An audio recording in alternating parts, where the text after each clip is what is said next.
Pastor Fahd अपने तमाम साइमीन को और दूसरों हार्ट चर्च की सारी कलीसिया को मसीह यीशु में सलाम पेश करते हैं और खुदा उनकी शुक्रगुजारी करते हैं आज के इस खूबसूरत और बाबरकत दिन के लिए जिसने हमें जिंदगी की जमीन पर कायम रखा, ताकि हम सब वहां मिलकर एक कदम और खुदा उनके कलाम की अमीर बातों की तरफ बढ़ें। हालेलुया। जैसे कि आप सब जानते हैं कि हमने मुकाशवा की किताब पर एक तालीमी सिलसिले को शुरू कर रखा और अपने पिछले लेक्चर में हमने मुकाशवा की किताब उसके 5वें बाब की पहली 7 आयत को अपने सामने रखा और उन पर हमने बात की। आज हम खुदा उनके फजल से मुकाशवा 5 बाब और उसकी 8वीं आयत से लेकर 14वीं आयत तक, मतलब बाब के आखिर तक हम इन आयत पर गौर करेंगे। मैं चाहता हूं कि मेरे साथ निकालिए मुकाशवा 5 बाब और उसकी 8वीं आयत से हम पढ़ेंगे और लफ्जों पर गौर कीजिएगा। खुदा उनके कलाम में लिखा है, जब उसने किताब ले ली तो वो चारों जानदार और 24 बुजुर्ग जो उस बर्रा के सामने गिर पड़े और हर एक के हाथ में बरबत और ऊद से भरे हुए सोने के प्याले थे। ये मुकद्दसों की दुआएं हैं। हमने अपने पिछले लेक्चर में गौर किया कि यूहन्ना ने आसमान पर मंजर देखा और मंजर देख के वो कुछ घबराया, परेशान हुआ और रोने लगा, क्योंकि उसने मंजर ये देखा कि तख्त नशीन के दाहिने हाथ में एक तुमार है जिसे 7 मोहरें लगाकर बंद किया गया और एक तलाश की जा रही है कि कौन है जो इस तुमार को ले और इसकी मोहरों को खोले। आसमान पर, जमीन पर और जमीन के नीचे मुसलसल तलाश की जा रही है और जब कोई नहीं मिल रहा तो ये नजारा देखकर यूहन्ना रो पड़ा, क्योंकि शायद कहीं ना कहीं उसको ये लगा कि अगर कोई ना मिला इस तुमार को लेने और इसकी मोहरों को खोलने के लिए तो फिर उन सारी नबूवतों, खुदावंद के कलाम और बनी इस्राएल कौम की मखलसी का क्या होगा। लेकिन फिर एक बुजुर्ग ने उसको तसल्ली दी कि यहूदा के कबीले का बबर जो दाऊद की असल है वो इस लायक है कि वो इस तुमार को ले और इसकी मोहरों को खोले। और 8वीं आयत की तरफ जब हम बढ़ते हैं तो यहाँ पर लिखा हुआ है कि उस बर्रे ने उस तुमार को ले लिया और जैसे ही उसने उस तुमार को लिया एक बड़ा जबरदस्त काम हुआ। और वो जबरदस्त काम यह था कि चारों जानदार और 24 बुजुर्ग ये सब के सब उस बर्रा के सामने झुक गए, उसके सामने सरनगू हो गए और उसकी हम्दो सत्ताइश शुरू कर दी। ये बात बड़े काबिल गौर है। जैसे ही उस बर्रे ने तख्त नशीन के हाथ से, खुदा बाप के हाथ से उस तुमार को लिया, फौरन ये मंजर देखते ही चारों जानदार और 24 बुजुर्ग सिजदे में गिर गए और खुदावंद यीशु मसीह की हम्दो सताइश शुरू कर दी, बर्रे की सताइश शुरू कर दी। इसका मतलब कि वो चारों जानदार और 24 बुजुर्ग इस बात से अच्छी तरह वाकिफ थे कि तुमार का ले लेना किस कदर अहमियत का हामिल है। वो अच्छी तरह समझते थे कि अब सारी मखलूकात की मखलसी का वक्त आने वाला है। और दूसरी बात जो काबिल गौर है, खुदावंद अपनी हजूरी में कभी भी किसी की प्रस्तिश को पसंद नहीं करेगा। लेकिन यहां पर वो 4 जानदार और 24 बुजुर्ग झुककर बर्रे की प्रस्तिश कर रहे हैं, जो इस बात की तरफ इशारा है कि ये बर्रा कोई मामूली बर्रा नहीं है, बल्कि ये खुदा का बेटा यीशु है जिसमें अलूहियत की सारी मामूरी है। हालेलुया। और अगली बात लिखी है कि उनके हाथ में सोने के प्याले हैं जिनके अंदर ऊद है और उनके एक हाथ में बरबत है। बरबत एक साज है जो खुदावंद की हम्द और सताइश के लिए बजाया जाता है और पुराने अहदनामे में कई जगह पर बरबत का जिक्र किया गया। दाऊद नबी साज बजाकर, बरबत बजाकर खुदावंद की हम्द और सताइश करता था। फिर जब हम नहमीया की किताब खोलते हैं तो 12वें चैप्टर में जब दीवार को खड़ा कर दिया गया और उसकी तकदीस के लिए जो है शुक्रगुजारी की इबादत थी, उस वक्त भी साज बजाए जा रहे हैं, बरबत बजाए जा रहे हैं। जब जब बरबत का जिक्र आया तो ये इशारा है खुदावंद की तारीफ, खुदावंद की हम्द, खुदावंद की सताइश की तरफ। और दूसरी बात लिखा हुआ है कि उनके हाथ में सोने के प्याले और उन प्यालों के अंदर ऊद है जो कि ईमानदारों की दुआएं हैं। याद रखिएगा कि बाइबल में कहीं पर भी प्रेज के लिए तशबीहाती तौर पर ऊद का जिक्र नहीं किया गया। मतलब यहां पर जो ट्रांसलेशन हमारे पास उर्दू बाइबल में ऊद की गई है वो मुनासिब नहीं है। ऊद की जगह अगर बखूर की जाती तो वो ज्यादा मुनासिब होती, क्योंकि बाइबल के अंदर दुआओं को तशबीहाती तौर पर बखूर के तौर पर भी लिखा गया और पेश किया गया है। तो मतलब ये दुआएं जो मुकद्दसों की है ये सोने के प्यालों में है जो इस बात की तरफ इशारा है कि ईमानदारों और मुकद्दसों की दुआएं खुदावंद के हुजूर में किस कदर वैल्यूएबल है, किस कदर अहमियत की हामिल है। और यहां पर बर्रे की फतह का मौका है, मखलसी और नजात का मौका है। और बर्रे की फतह के मौका पर मुकद्दसों की दुआओं का जिक्र किया गया। इसका मतलब कि बर्रे की फतह का मुकद्दसों की दुआओं के साथ कोई कनेक्शन है, और वो कनेक्शन ये है कि कई सालों से ईमानदार लोग अपनी दुआओं में बार बार इस बात को दोहरा रहे हैं कि तेरा नाम पाक माना जाए, तेरी बादशाही आए, जैसे तेरी मर्जी आसमान पर पूरी होती है जमीन पर भी हो। ये ईमानदारों की प्रेयर्स हैं, दुआएं हैं। तो मतलब जमीन पर बादशाही के क़याम में ईमानदारों की दुआओं का बड़ा अहम किरदार है, बड़ा अहम रोल है। फकत इतना ही नहीं, बल्कि हर वो रूह जो बच जाती है, और हर वो रूहानी नेमत जो हासिल होती है, और हर वो जंग जिसमें इब्लीस को शिकस्त होती है और ईमानदारों को फतह हासिल होती है, इन तमाम कामों में ईमानदारों की दुआओं का बड़ा अहम किरदार है, बड़ा अहम रोल है।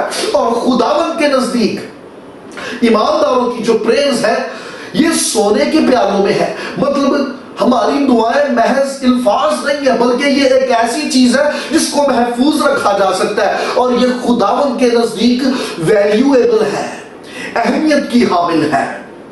और जब हम आगे 9वीं आयत की तरफ बढ़ते तो अब लिखा हुआ कि वो नया गीत गाने लगे कि तू ही इस किताब को लेने और उसकी मोहरें खोलने के लायक है, क्योंकि तूने जिबा होकर अपने खून से हर एक कबीला और अहले जुबान और उम्मत और कौम में से खुदा के वास्ते लोगों को खरीद लिया। ये आयत बड़ी काबिल गौर है। इस आयत का आगाज जो है हरूफ अतफ से हो रहा है, मतलब 8वीं और 9वीं आयत कनेक्टेड है। 8वीं आयत के अंदर हम्द व सताइश हो रही है, और 9वीं आयत में भी अभी वो हम्द व सताइश जारी है। इसका मतलब कि 4 जानदार और बुजुर्ग मुसलसल बर्रे की तारीफ और तमजीद किए जा रहे हैं, क्योंकि वो अच्छी तरह जानते हैं कि खुदा के इस बर्रे, इस ज़बह किए हुए बर्रे की जितनी भी तारीफ, जितनी भी तमजीद की जाए उतनी कम है। लिहाजा 9वीं आयत में भी जब हम देखते हैं कि वो सताइश, वो वर्शिप, वो प्रस्तिश, वो हम, वो अभी भी जारी है। और वहां लिखा हुआ कि वो नया गीत गाकर उसकी हम्द कर रहे थे।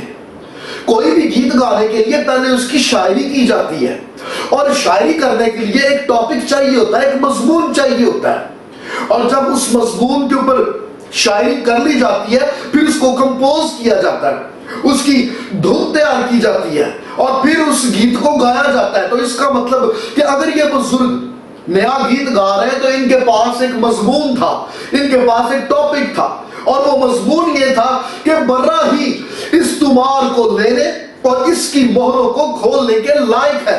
मतलब ये गीत मखलसी और नजात का गीत है, और ऐसा ही नजात और मखलसी का गीत हजारों साल पहले भी गाया गया। जब बनी इसराइल कौम मिस्र की गुलामी से निकली, उस वक्त भी बुजुर्गों ने एक ऐसा ही नया गीत जिसमें मखलसी और नजात का जिक्र था, वो गाकर खुदावंद की शुक्रगुजारी की। और एक और बात जो बड़ी काबिल गौर है, इसी आयत के अंदर 4 ऐसे नुक्ते हैं जिनको पॉइंट आउट किया गया, जो इस बात की तरफ इशारा करते हैं कि क्यों ये बर्रा इस लायक है, ये बर्रा क्यों कैपेबल है। वो 4 नुक्तों में बयान करने की कोशिश की गई। सबसे पहला नुक्ता यहां पर लिखा हुआ है, तूने जिबा होकर, मतलब इस बर्रे ने जिबा हुआ, ये कुर्बान हुआ, और कुर्बान हुए बगैर, जिबा हुए बगैर मखलसी और नजात नहीं हो सकती। मतलब ये गीत मखलसी और नजात का है, और इस मखलसी और नजात के गीत में बर्रे की कुर्बान होने और मसीह यीशु के सलीब का जिक्र मुनासिब भी है और जरूरी भी है, और होना भी चाहिए था कि कोई गुनहगार तब तक मखलसी नहीं पा सकता, तब तक नजात नहीं पा सकता जब तक वो सलीब के करीब ना आए। और इस गीत में बर्रे के जिबा होने का जिक्र है। दूसरी बात, जो दूसरा पॉइंट है, वो ये किया गया कि तूने अपने बेश कीमत खून से खरीदा है, इसलिए ये बर्रा इस लायक है कि इस तुमार को ले और उसकी मोहरों को खोले, क्योंकि उसने लोगों को फानी चीजों से नहीं बल्कि बेशकीमत खून से खरीदा। और पतरस रसूल भी कलीसिया की रहनुमाई इन्हीं बातों से करता कि तुम अपने नहीं बल्कि कीमत से खरीदे गए हो। तुम सोने चांदी जैसी फानी चीजों से नहीं बल्कि मसीह यीशु के बेशकीमत खून से खरीदे गए हो। और तीसरा पॉइंट यहाँ पे लिखा हुआ है कि उसने ये कीमत किसी एक कबीले या एक कौम के लिए नहीं बल्कि हर एक कबीला, अहले जुबान, उम्मत, कौम, हर एक जुबान और मुख्तलिफ सकाफत से ताल्लुक रखने वाले हर एक शख्स के लिए अदा की है। इसका मतलब ये कि कोई भी शख्स कोई भी जुबान बोलता हो, किसी भी बैकग्राउंड से ताल्लुक रखता हो, किसी भी कल्चर से बिलोंग क्यों ना करता हो, मसीह यीशु पर ईमान ले आएगा तो बर्रे के लहू से धुल जाएगा। बनी इस्राएल कौम की मखलसी तो महज एक कौम की मखलसी थी, लेकिन मसीह यीशु के लहू के वसीला से हर एक कबीले, हर एक उम्मत, हर एक जुबान बोलने वाले की मखलसी और नजात हो सकती है। और अगली बात लिखा हुआ है कि खुदा के वास्ते ले लिया। उर्दू तर्जुमे में हमारे पास है कि खुदा के वास्ते लोगों को ले लिया, लेकिन जब हम अंग्रेजी तर्जुमे में पढ़ते हैं इस आयत को तो वहां पर लिखा हुआ है He brought us to God। उसने हमें खुदा के वास्ते ले लिया। यह बात बड़ी काबिल गौर है। अंग्रेजी तर्जुमे में लिखा हुआ है He, Jesus brought us to God। उसने हमें खुदा के वास्ते ले लिया। अंग्रेजी तर्जुमे में जो वर्ड अस है, जिसका उर्दू तर्जुमा हमें है, यह बड़ा ही काबिल गौर है। काबिल गौर इसलिए है, याद रखिए कि ये गीत बुजुर्ग गा रहे हैं, वो 24 बुजुर्ग जो तख्त पे बैठे हुए थे। अभी वो जब ये मखलसी और नजात का गीत गा रहे तो वो कह रहे हैं कि उसने हमें खुदा के वास्ते ले लिया। मतलब इन बुजुर्गों की मखलसी भी बर्रे के लहू के वसीला से हुई, जो इस बात की तरफ इशारा है कि ये 24 बुजुर्ग किसी फरिश्तों की नुमाइंदगी नहीं करते बल्कि ये कलीसिया की नुमाइंदगी करते, क्योंकि नजात और मखलसी बनी आदम के लिए है, फरिश्तों के लिए नहीं है। हालेलुया। और जब हम 10वीं आयत की तरफ बढ़ते हैं, वहां पर लिखा हुआ है और उनको हमारे खुदा के लिए एक बादशाही और काहिन बना दिया और वो जमीन पर बादशाही करते हैं। 10वीं आयत भी 9वीं आयत के साथ कनेक्टेड है, क्योंकि 10वीं आयत का आगाज भी हरूफे अतफ से हो रहा है। और उनको बादशाही बना दिया, काहिन बना दिया और वो जमीन पर बादशाही करते, मतलब बादशाह भी बना दिया। 3 ऐसे नुक्ते हैं जिनका जिक्र 10वीं आयत में किया गया। सबसे पहला नुक्ता, सबसे पहला पॉइंट, जो खून से खरीदे गए उनको खुदा की बादशाही बना दिया। खुदा की बादशाही बना देने का मतलब क्या? निजात पाने से पहले हम अबलीस की बादशाही में थे, हम अबलीस की मलकियत थे, हम अबलीस की बादशाही थे। मतलब हमारे ऊपर अबलीस का हुक्म था, अबलीस का जोर था। लेकिन जब मसीह यीशु ने अपने खून से हमें खरीद लिया, हमें मोल ले लिया, तो हमारे ऊपर से अबलीस का इख्तियार जाता रहा। अब हम खुदा की मलकियत, खुदा की बादशाही बन गए हैं। ये बिल्कुल ऐसे ही है जैसे पुराने वक्तों में आर्मीज और फौजें मुख्तलिफ कबीलों, लोगों और कस्बों और इलाकों पर हमला करते थे और उन्हें अपने बादशाह की रियासत में शामिल कर देते, उसकी बादशाही बना देते, जिससे बादशाही बढ़ती थी और फैलती थी, जिससे बादशाह खुश होता था। बिल्कुल ऐसे ही खुदावंद यीशु मसीह ने भी आसमान से उतरकर जमीन पर अपने लहू के वसीला से इस जहान में से हमें जीत लिया खुदावंद के वास्ते। तो अब हम अबलीस की बादशाही से निकलकर खुदावंद की बादशाही में दाखिल हो गए और खुदा की बादशाही कहलाते हैं। हालेलुया। अगली बात, बर्रे के लहू से धुल जाने के बाद काहिन बन जाते हैं। कहानत का काम सिर्फ काहिन कर सकते थे और काहिन सिर्फ लावी के कबीला में से थे। हर कोई शख्स काहिन नहीं बन सकता था। मतलब हैकल की जिम्मेदारी सिर्फ काहिनों के ऊपर थी और काहिन सिर्फ लावी के कबीला से आ सकते थे। और काहिनों के ऊपर रिस्पॉन्सिबिलिटीज ये थी कि वो कुर्बानी करते थे, वो लोगों के लिए खुदावंद के हुजूर में शिफात किया करते थे, दुआएं किया करते थे। बिल्कुल वैसे ही जब कोई शख्स मसीह यीशु पर ईमान लाकर बर्रे के लहू से धुल जाता है, उसकी वैल्यू, उसका स्टेटस बढ़ जाता है। अरे वो काहिन बन जाता है और फिर वो भी लोगों के लिए खुदावंद के हुजूर में झुककर शिफायत करता और मिन्नत और मुनाजातों को खुदावंद के हुजूर में रखता है। जिस तरह से काहिन खुदा और कौम के बीच में दरमियानी की हैसियत रखता था, वैसे ही अब ईमानदार खुदा और लोगों के बीच में एक दरमियानी की हैसियत रखता और खुदावंद के हुजूर में दरख्वास्तों को पहुंचाता है। और इन्हीं बातों से पतरस रसूल भी कलीसिया को मजबूत करता। जब हम पहला पतरस और उसका दूसरा खत पढ़ते हैं 9वीं आयत में, पतरस रसूल भी कलीसिया की रहनुमाई करता हुआ कहता है कि तुम एक बरगजीदा नस्ल, शाही कायदों का फिरका, मुकद्दस कौम और ऐसी उम्मत हो जो खुदा की खास मलकियत है। इसका मतलब कि बर्रे के लहू से धुल जाने के बाद आप कोई मामूली शख्सियत नहीं रह जाते, बल्कि आप तो खुदा की उम्मत और उसकी खास मलकियत बन जाते हो। हालेलुया। और याद रखिएगा कि कोई भी काहिन सरदार काहिन के बगैर हो ही नहीं सकता। बिल्कुल वैसे ही हमारा सरदार काहिन मसीह यीशु है, जो आसमानी बाप के दाहिनी तरफ बैठकर आज भी अपनी कहानत का काम अंजाम दिए जा रहा है। हालेलुया। पहली बात थी कि बर्रे के लहू से धुलकर हम उसकी बादशाही बन जाते हैं। दूसरी बात, बर्रे के लहू से धुल के वो हमें काहिन बना देता है, हम उसके काहिन बन जाते हैं। और तीसरी बात, बर्रे के लहू से धुल जाने के बाद, उसके खून से खरीदे जाने के बाद वो हमें बादशाह बना देता है। अभी हम बादशाही में हैं, मगर वो वक्त आएगा जब हम बादशाह होंगे, जब मसीह यीशु तख्त नशीन होगा और 1000 साल बादशाहत होगी, और उस 1000 साल बादशाहत में हम भी उसके साथ एक बादशाह की हैसियत से बादशाही करेंगे। हालेलुया। और जब हम 11वीं आयत में पढ़ते हैं तो खुदा की कलाम में लिखा है, और जब मैंने निगाह की तो उस तख्त और उन जानदारों और बुजुर्गों के गिरदा गिर्द बहुत से फरिश्तों की आवाज सुनी, जिनका शुमार लाखों और करोड़ों था। 11वीं आयत में अब जब यूहन्ना की निगाह उस हम्दो सताइश, उस प्रस्तिश से हटता है, तो इर्द गिर्द वो क्या देखते हैं? लाखों और करोड़ों की तादाद में फरिश्ते ही फरिश्ते हैं, मतलब जिनका शुमार नहीं हो सकता। आप जरा इस सारे नजारे, इस सारे मंजर को समझने की कोशिश कीजिए।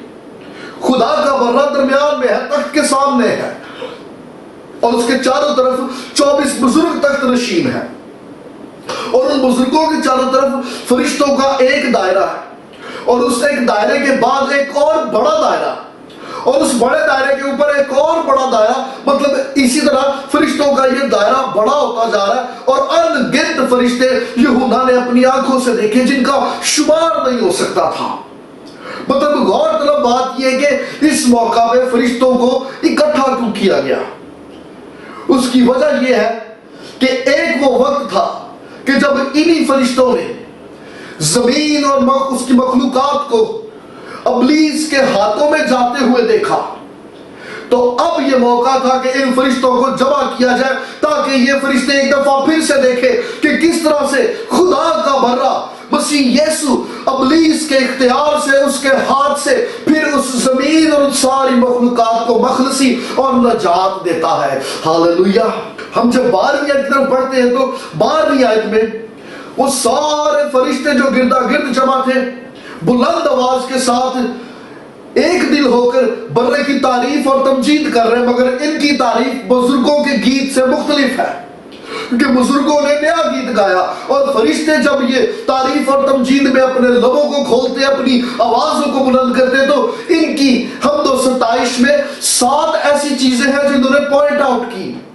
सबसे पहली बात वो कहते हैं कि बर्रा ही कुदरत रखता है, मतलब बर्रे के पास जो कुदरत है, बर्रे के पास जो जोर है, वो बनाए आलम से भी पहले है, क्योंकि इसी कुदरत के वसीला से, इसी कलाम की कुदरत के वसीला से उसने पूरी कायनात को वजूद बख्शा।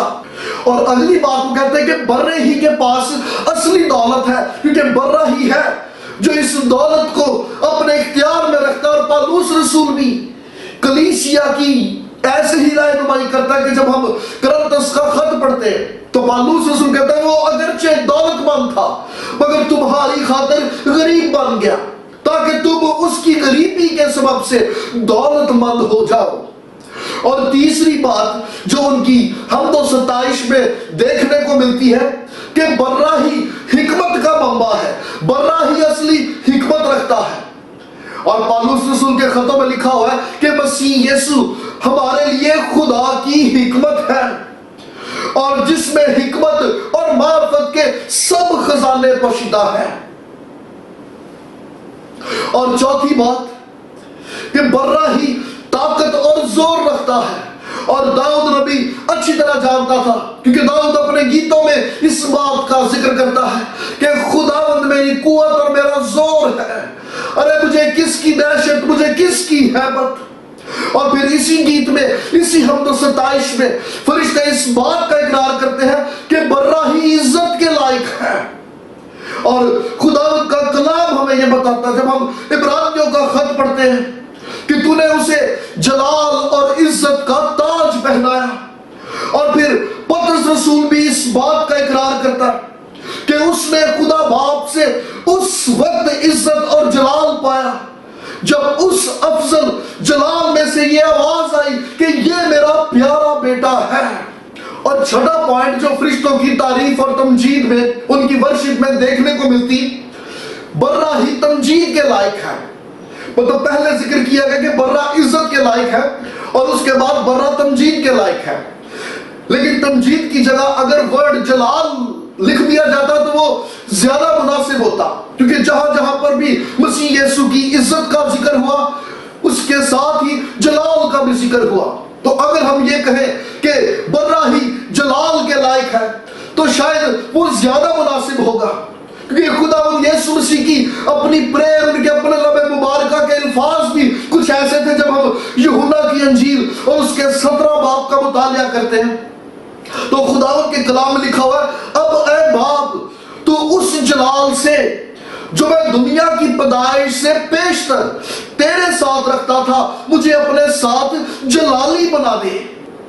مطلب مسیح یسوع اس کل کائنات کی تخلیق سے پہلے، اس پورے کائنات کے وجود سے پہلے آسمانی باپ کے ساتھ جلال میں تھا، اور ہماری خاطر اس نے اس جلال کو چھوڑا اور صلیب کے کام کو مکمل کیا، کفارے کے کام کو انجام تک پہنچایا، اور پھر اس جلال کو حاصل کر لیا۔ ہاللیلویہ۔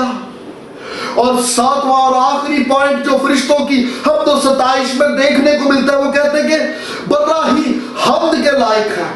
حمد کا مطلب ورشپ، گیت گانا، اور پرانے عہد نامے میں جگہ جگہ خداوند کے لوگ گیت گا کر خداوند کی تعریف اور تمجید کیا کرتے، خداوند کی حمد کیا کرتے تھے۔ ویسے ہی نئے عہد نامہ میں کلیسیا مسیح کی دلہن گیت گا کر برے کی اور خداوند کی تعریف اور حمد اور ستائش کرتی ہے۔ تو ان فرشتوں کے اس حمد و ستائش کے اس گیت میں یہ 7 ایسے پوائنٹس ہیں کہ برہ ہی قدرت کے لائق ہے، برہ ہی عزت کے لائق، جلال کے لائق، تمجید اور حمد کے لائق ہے، برہ ہی حکمت کا منبع اور سرچشمہ ہے۔ اور جب ہم 13ویں آیت کی طرف پڑھتے ہیں، وہاں پہ لکھا ہوا ہے، پھر میں نے آسمان اور زمین کے نیچے کی اور سمندر کی سب مخلوقات کو، یعنی سب چیزوں کو جو ان میں ہے، یہ کہتے سنا کہ جو تخت پر بیٹھا ہے اس کی اور برہ کی حمد اور عزت اور تمجید اور سلطنت عبدالآباد رہے۔ اور 14ویں آیت کو ساتھ ملا کے پڑھیے، اور چاروں جانداروں نے آمین کہا اور بزرگوں نے گر کر سجدہ کیا۔